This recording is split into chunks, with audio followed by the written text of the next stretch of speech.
क्या आपने कभी सोचा है कि अगर हमारे आस-पास का कचरा हमें जिंदा दफना दे, तो क्या होगा? जरा आंखें बंद कीजिए और तसव्वुर कीजिए एक ऐसे शहर का, जैसे लॉस एंजलिस, जो पूरी तरह से चमकते हुए धातु के नीचे दबा हुआ है। यह कोई हॉलीवुड मूवी का सीन नहीं है, बल्कि यह एक कड़वी सच्चाई है। दुनिया भर में हर साल 1 करोड़ से ज्यादा एल्यूमिनियम कैंस कचरे में फेंक दिए जाते हैं। यह इतना ज्यादा मेटल है, जो एक पूरे बड़े शहर को कचरे के पहाड़ के नीचे छुपा सकता है। सुनने में यह बहुत डरावना लगता है ना? लेकिन इसी डरावने सच के बीच छुपा है एक चमत्कार, एक ऐसा चमत्कार जिसे हम एंडलेस रीबर्थ कहते हैं। एल्यूमिनियम एक ऐसा जादुई मेटल है जो कभी मरता नहीं। इसे अनंत काल तक रिसाइकल किया जा सकता है, बिना इसकी क्वालिटी खराब हुए।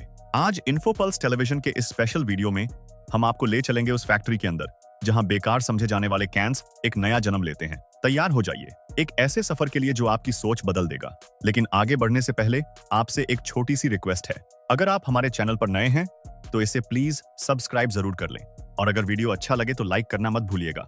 द ग्लोबल स्केल, एल्यूमिनियम की अहमियत और चैलेंज। दुनिया भर में हर साल 7 करोड़ टन से ज्यादा एल्यूमिनियम प्रोड्यूस किया जाता है।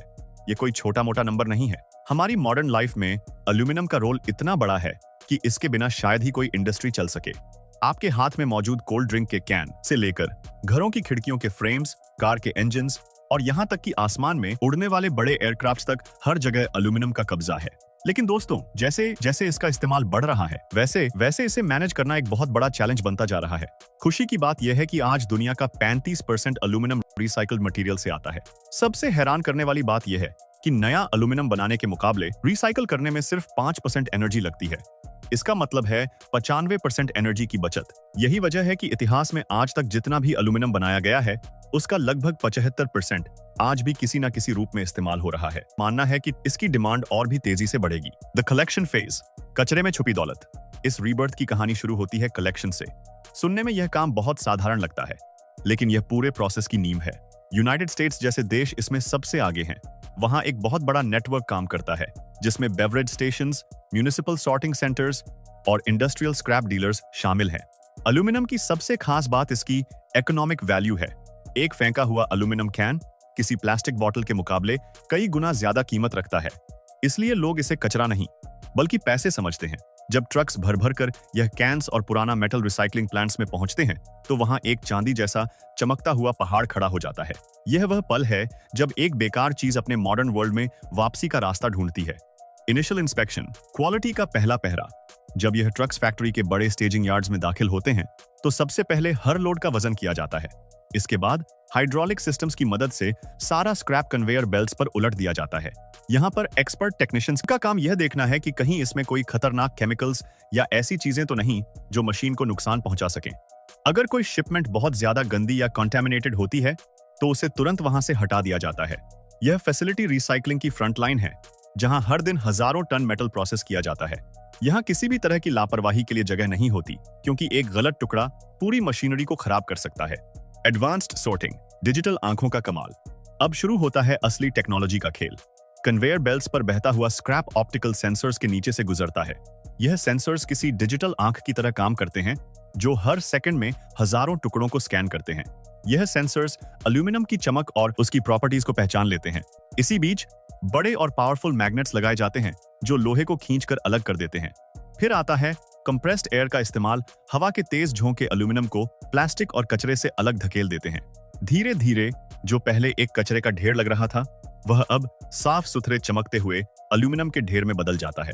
1997 के मुकाबले आज की सॉर्टिंग तकनीक बहुत ज्यादा एडवांस हो चुकी है।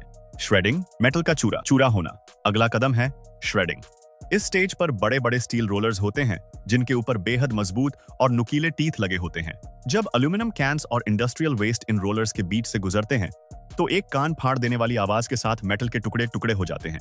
कुछ ही सेकंड्स में बड़े बड़े कैंस छोटे छोटे मेटल चिप्स में बदल जाते हैं। यह प्रोसेस इतना फास्ट होता है कि आपकी पलकें झपकने से पहले ही सैकड़ों किलो मेटल बारीक हो जाता है। इसके बाद एक वाइब्रेटिन जी स्क्रीनिंग सिस्टम इन टुकड़ों को छानता है, ताकि सबका साइज एक जैसा हो सके। एक यूनिफॉर्म साइज होने से मेल्टिंग प्रोसेस में बहुत आसानी होती है। द स्मेल्टिंग प्रोसेस, आग की भट्टी में बदलाव। अब बारी आती है इस पूरे सफर के सबसे जरूरी हिस्से की, स्मेल्टिंग। इन छोटे टुकड़ों को विशाल इंडस्ट्रियल फर्नेसेस में डाला जाता है। इन भट्टियों का टेम्परेचर 660 से 750 डिग्री सेल्सियस तक रखा जाता है। यह इतनी गर्मी है जो किसी भी मेटल को पानी की तरह पिघला सकती है। इन फर्नेसेस को बहुत ही इंजीनियरिंग दिमाग से बनाया जाता है ताकि टेम्परेचर, हवा का दबाव और मटेरियल की मिक्सिंग बिल्कुल सही रहे। यहाँ एल्यूमिनियम पिघलकर एक लिक्विड सिल्वर की नदी जैसा दिखने लगता है। इस स्टेज पर थोड़ी सी भी गलती पूरे बैच को खराब कर सकती है, इसलिए सेंसर बेस्ड मॉनिटरिंग हर पल चलती रहती है। रिफाइनिंग एंड प्यूरिफिकेशन, शुद्धता की कसौटी। पिघला हुआ एल्यूमिनियम देखने में साफ लग सकता है, लेकिन इसके अंदर कई ऐसी इंप्योरिटीज होती हैं जो इसे कमजोर बना सकती हैं, जैसे पेंट के निशान, मिट्टी या दूसरी गैसेस। इन्हें साफ करने के लिए फ्लक्सिंग टेक्निक का इस्तेमाल किया जाता है। इसमें कुछ खास केमिकल्स डाले जाते हैं जो गंदगी को सोख कर मेटल के ऊपर एक हल्की परत बना देते हैं, जिसे ड्रॉस कहते हैं। इस ड्रॉस को मशीन या हाथों से हटा दिया जाता है। कुछ एडवांस्ड प्लांट्स में आर्गॉन या क्लोरीन जैसी गैसेस को मोल्टन मेटल में छोड़ा जाता है ताकि बची कुछ ही इंप्योरिटीज भी बुलबुलों के साथ बाहर निकल जाएं। अब जो बचता है वह है बिल्कुल शुद्ध और चमकता हुआ लिक्विड एल्यूमिनियम। कैस्टिंग, एक नई शक्ल। जब मेटल पूरी तरह साफ हो जाता है तो उसे कैस्टिंग एरिया में भेजा जाता है। यहाँ लिक्विड मेटल को मोल्ड्स में डाला जाता है। यह मोल्ड्स स्टील या ग्रेफाइट के बने होते हैं। जैसे ही गर्म मेटल इनमें जाता है, इसे पानी से ठंडा किया जाता है ताकि यह तुरंत ठोस रूप ले ले। इन्हें हम इंगट्स या स्लैब्स कहते हैं। एक एक इंगट का वजन कई किलो होता है। इन्हें निकालते वक्त फैक्ट्री में मेटल के टकराने की गूंज सुनाई देती है और इनमें से हल्की लाल रोशनी निकल रही होती है। यह वह पल है जब एल्यूमिनियम ने अपनी पुरानी पहचान पूरी तरह छोड़ दी है और एक नए रूप में जन्म ले लिया है। रोलिंग, पतली शीट्स का बनना।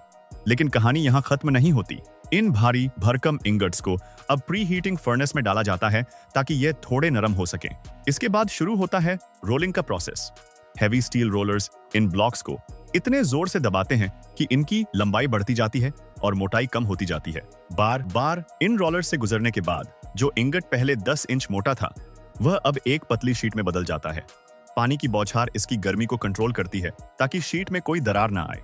अंत में यह शीट्स लंबी लंबी कॉइल्स में लपेट दी जाती हैं। यह कॉइल्स अब तैयार हैं उन फैक्ट्रीज में जाने के लिए जहां इनसे नए कैन्स, लैपटॉप की बॉडीज या कार के पार्ट्स बनेंगे। द साइंस ऑफ सस्टेनेबिलिटी, कम खर्चे में बड़ा फायदा। क्या आप जानते हैं कि अगर हम एल्यूमिनियम को रिसाइकल नहीं करते तो हमें धरती की गहराई से बॉक्साइट ओर निकालना पड़ता। इस माइनिंग प्रोसेस में जंगलों को काटना पड़ता है और बहुत ज्यादा कार्बन उत्सर्जन होता है। रिसाइकलिंग के जरिए हम उस पर्यावरण को बचाते हैं। 1 टन एल्यूमिनियम रिसाइकिल करने से करीब 14,000 किलोवाट बिजली बचाई जा सकती है। यह आंकड़ा डराने वाला है कि हम कितनी बिजली बर्बाद कर देते अगर रिसाइकलिंग की यह तकनीक न होती। The power of choice, consumer का फैसला। एक कैन जब सुपरमार्केट की शेल्फ से निकलकर आपके हाथ में आता है तो उसके 2 रास्ते होते हैं। या तो वह कचरे के ढेर में जाकर हजारों साल तक धरती पर बोझ बन जाए, या फिर वह रिसाइकलिंग बिन में जाकर नए जन्म की तैयारी करे। जिन देशों में डिपॉजिट रिटर्न सिस्टम है, वहां 80% से ज्यादा कैन्स सिर्फ कुछ ही हफ्तों में वापस नया बनकर मार्केट में आ जाते हैं। हमारा एक छोटा सा कदम, एक कैन को सही बिन में डालना, इस पूरे ग्रीन साइकिल को जिंदा रखता है। द इंडियन पर्सपेक्टिव, हमारी परंपरा और प्रगति। दोस्तों, अगर हम इंडिया की बात करें तो रिसाइकलिंग हमारे खून में है। हमने हमेशा से अपने घरों में देखा है कि कैसे कबाड़ी वाला घर आकर पुराने अखबार और खाली बॉटल्स कैंस इकट्ठा करता है। हमारे यहाँ वेस्ट को फेंकने से पहले उसकी कीमत समझने का एक नेचुरल हुनर है। आज इंडिया में एल्यूमिनियम रिसाइकलिंग इंडस्ट्री बहुत तेजी से बढ़ रही है। हमारे लोकल स्क्रैप मार्केट से लेकर बड़े इंडस्ट्रियल यूनिट्स तक लाखों लोग इस काम में जुड़े हुए हैं। हमारी यह जुगाड़ से लेकर हाई टेक तक की अप्रोच आज दुनिया के लिए एक मिसाल है। हम दिखा रहे हैं कि कैसे पुराने कचरे को देश की तरक्की का हिस्सा बनाया जा सकता है बिना पर्यावरण को नुकसान पहुंचाए। हमारे यहाँ का हर नागरिक अनजाने में ही सही पर इस सस्टेनेबल दुनिया का हिस्सा बना हुआ है। तो दोस्तों, यह था एल्यूमिनियम का वह हैरतअंगेज सफर जो कभी खत्म नहीं होता। एक बेकार समझा जाने वाला कैन फर्नेस की आग से गुजरकर फिर से हमारी जिंदगी का हिस्सा बन जाता है। यह सिर्फ टेक्नोलॉजी की जीत नहीं है, बल्कि हमारी जिम्मेदारी का भी नतीजा है। अगली बार जब आप कोई एल्यूमिनियम कैन खरीदें तो याद रखिएगा कि आपके पास उसे अमर बनाने की शक्ति है। उसे सही जगह फेंकें और इस धरती को थोड़ा और हरा भरा बनाने में मदद करें। अगर आपको यह रीबर्थ जर्नी पसंद आई तो इस वीडियो को लाइक करें, अपने दोस्तों के साथ शेयर करें और हमारे चैनल को सब्सक्राइब करना ना भूलें। मिलते हैं अगले वीडियो में एक और दिलचस्प कहानी के साथ। शुक्रिया।